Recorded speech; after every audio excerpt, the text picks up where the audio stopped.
Hello everyone, welcome you all complete revision in 9 minutes. तो देखते हैं आज का हिंदू हमसे क्या कहता है। वैसे आज संडे है तो ज्यादा आपके मतलब एडिटोरियल और ज्यादा इंपॉर्टेंट आर्टिकल्स आते नहीं है, रिपीटेड वंस ही है, बट स्टिल हम उनको भी डिस्कस करेंगे उन आर्टिकल्स को भी। सबसे पहले हमारी news that is Aditya L1 lifts off to study the सन।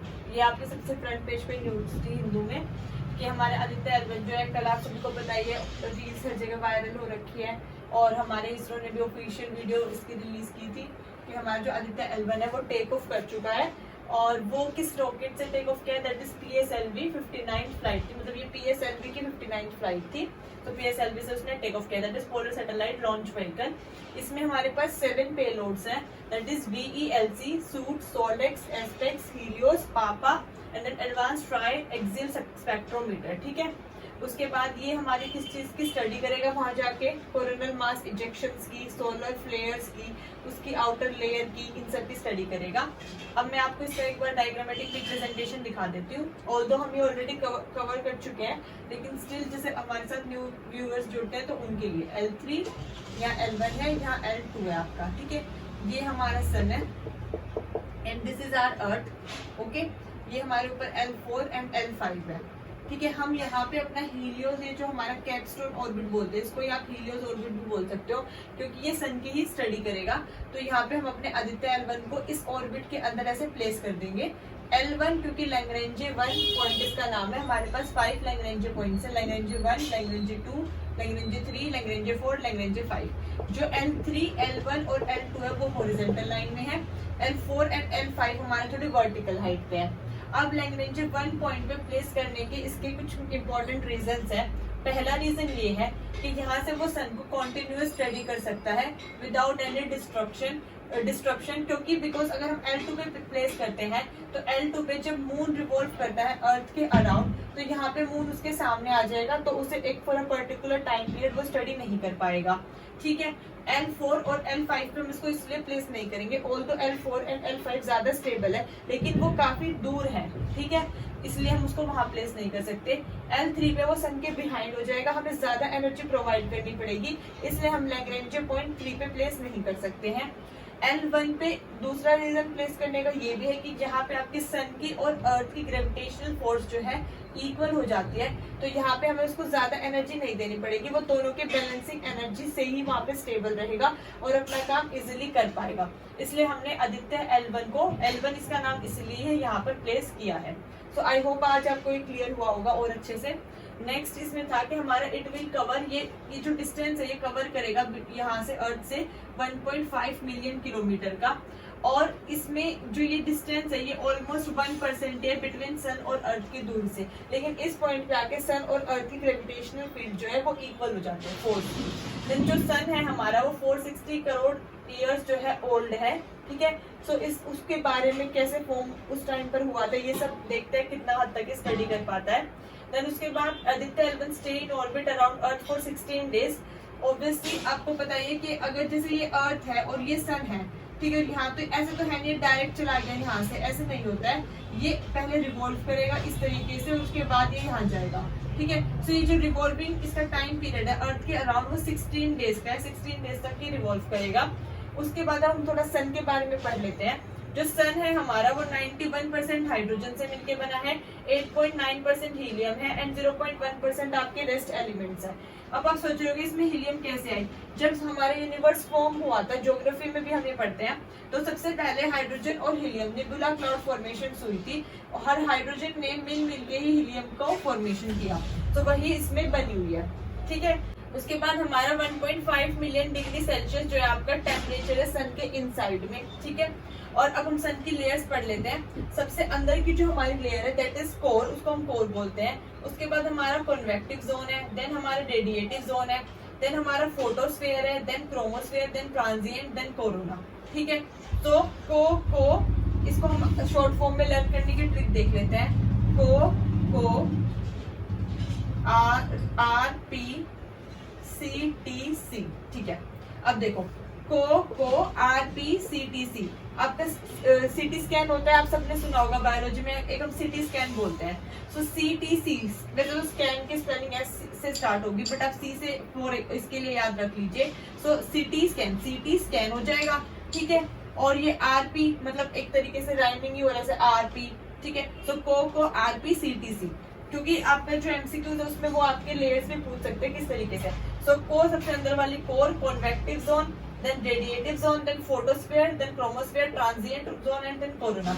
और एक बात ये ध्यान रखना, आपकी जो फोटोस्फीयर से पहले की 3 लेयर है को R, दैट इज कोर, उसके बाद आपकी कॉन्वेक्टिव जोन और रेडिएटिव जोन, ये आपके कभी भी विजिबल नहीं होते, हमें ये अपने नहीं दिखाई देती है क्योंकि ये बहुत ही अंदर होती है। आपको जहाँ से सन जो विजिबल होता है उसकी वो जो लेयर होती है दैट इज फोटोस्फीयर, आपको फोटोस्फीयर से वो विजिबल होना स्टार्ट होता है, ठीक है। सो आई होप आपको ये समझ में आया होगा। अब हमसे पहले भी कंट्रीज ने सन के ऊपर मिशन कर रखे थे launch, that is Pioneer mission किया था 1960 में, Pioneer.5 ये USA ने किया था, ठीक है, नासा ने। और जर्मनी ने किया था 1974 में, वही USA की हेल्प से। और यूरोपियन स्पेस एजेंसी ने भी आपका नासा की हेल्प से किया था 1994 में।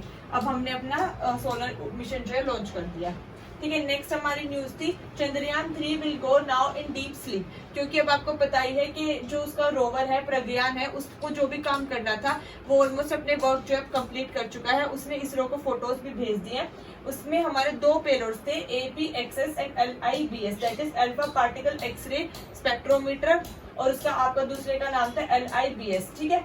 सो ये जो 2 हमारे पेलोड से इसमें आपके रोवर में इन्होंने अपना जितना काम था वो कर लिया है और इसरो को फोटोज भेज दिया। सो अब ये डीप स्लीप में चला जाएगा, क्योंकि 14 डेज तक का इसका टाइम पीरियड था। और उसके अब वहां पर ठंड रहेगी क्योंकि सन की जो रेज है वो पहुंच नहीं पाएंगी। सो अब उसके बाद हम देखेंगे ये वहीं पर ही मतलब एक जगह जो इसरो आपका स्टेबल करवा देगा उसको। इसके फिर उस आफ्टर हम 14 डेज देखते हैं कि कितने इसके इंस्ट्रूमेंट्स जो है फिलहाल वर्क कर रहे हैं।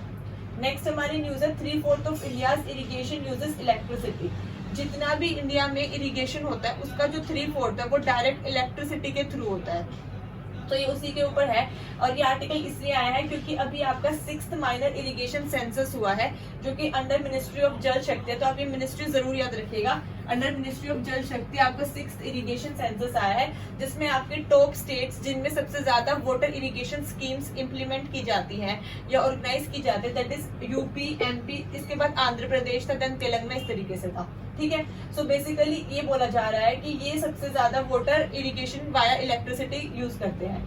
सो इरिगेशन और आपकी जो माइक्रो इरिगेशन माइनर इरिगेशन जो सेंसस आया है इसमें किस बेस्ड चीज के ऊपर यूज किया जाता है, ये बोलता है कि कल्चरल कमांड एरिया में हम इरिगेशन करते हैं। कल्चरल कमांड एरियाज वो एरियाज होते हैं जो सरकार एक स्कीम के तहत एलोकेट करती है कि हम इसमें सरकार कुछ चाहती है कि इसमें आपकी इरिगेशन हो, तो that is called cultural command area, CCA।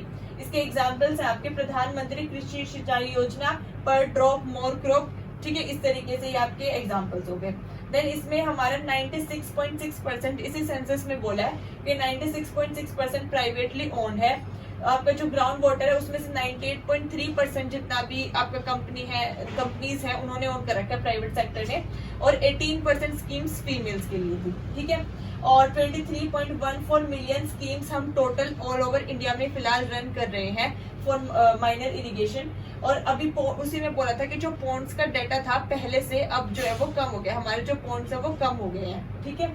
So I hope ये क्लियर हो गया होगा। हमारी नेक्स्ट न्यूज है आज की कि जो हम no invite for Russia and Belarus envoys to Nobel prize ceremony. Russia और बेलारूस को अभी आपको बताइए रशिया यूक्रेन की वजह से काफी न्यूज में था, इसी वजह से अभी जो नोबेल प्राइज सेरेमनी होगी आपके स्टॉकहोम में स्वीडन में, उसमें रशिया और बेलारूस को इनवाइट नहीं किया। तो आप सोच रहे हो दोनों को क्यों नहीं किया, क्योंकि रशिया और बेलारूस एक तरीके से बहुत ही क्लोज फ्रेंड्स है, मतलब बेस्ट फ्रेंड्स की तरह ये लोग, तो इसलिए दोनों को ही इन्वाइट नहीं किया गया। लेकिन हमारे लिए सिर्फ ये जानना जरूरी नहीं है, हमारे लिए इसके पीछे का कॉन्टेक्स्ट जानना जरूरी है कि नोबेल प्राइज कौन लेके आया, कब लेके आया, तो अब हम वो जानते हैं। देखो सबसे पहले हमारे नोबेल प्राइज जो है इस्टेब्लिश हुए थे, अल्फ्रेड नोबेल लेके आए थे, उन्हीं के नाम से ये नोबेल, अल्फ्रेड नोबेल ने, और 1901 में ये सबसे पहले आए थे। हम 6 फील्ड्स में अपने नोबेल प्राइज देते हैं, दैट इज फिजिक्स, केमिस्ट्री, उसके बाद फिजियोलॉजी, मेडिसिन आप बोल सकते हैं, literature, peace and economic science में, ठीक है। जो हमारे इंडिया से सबसे पहले जिनको नोबेल प्राइज मिला था वो लिटरेचर की फील्ड में मिला था, दैट इज रविंद्रनाथ टैगोर। मैंने शॉर्ट में लिख दिया RBD, रविंद्रनाथ टैगोर जी को 1971 में, ठीक है। और अब नोबेल प्राइज का जो बैक स्टोरी है वो ये है कि हम इनको स्टॉकहोम में हर साल देते हैं, ठीक है। स्टॉकहोम आपका स्वीडन में है और हर साल ये दिसंबर में दिए जाते हैं, ठीक है। सो इस साल भी अब ये दिसंबर में दिए जाएंगे। इसमें कुछ अमाउंट भी दिया जाता है, कैश प्राइज भी, और वो इसलिए दिया जाता है अगर आप इन 6 फील्ड्स में से आपने कुछ मतलब अलग ही काम करके दिखाया है, कुछ अलग रिसर्च दिखाई, कुछ अलग आपने फाउंड किया है, तो उस बेसिस पे, ठीक है। और नोबेल प्राइजेस आपके डेथ के बाद नहीं दिए जाते हैं, जब तक मतलब इंसान है, अलाइव है, तब तक ही दिए जाएंगे। और एक नोबेल प्राइज को आपके 3 पीपल जो है, 3% जो आपस में शेयर कर सकते हैं। साथ ही में आपको एक चीज जिसमें आपका क्वेश्चन बन सकता है किसी भी एग्जाम में, वो आपको ये याद रखनी है कि आपके बाकी के 5 प्राइज तो दिए जाते हैं स्टॉकहोम स्वीडन में, लेकिन जो आपका पीस प्राइज है वो आपका ओस्लो में दिया जाता है, नॉर्वे में। सो आपको ये याद रखना है कि जो पीस प्राइज खाली है वो उसी दिन सेम जैसे दिसंबर में जिस दिन आपके बाकी 5 प्राइज दिए जा रहे होंगे स्वीडन में, स्टॉकहोम में, उसी दिन सेम टाइम पे आपका जो पीस प्राइज है वो आपको ओस्लो नॉर्वे में दिया जाएगा। सो आई होप आज का लेक्चर आपको पसंद आया होगा। Then please like, share and subscribe the channel. Thank you so much. जय हिंद।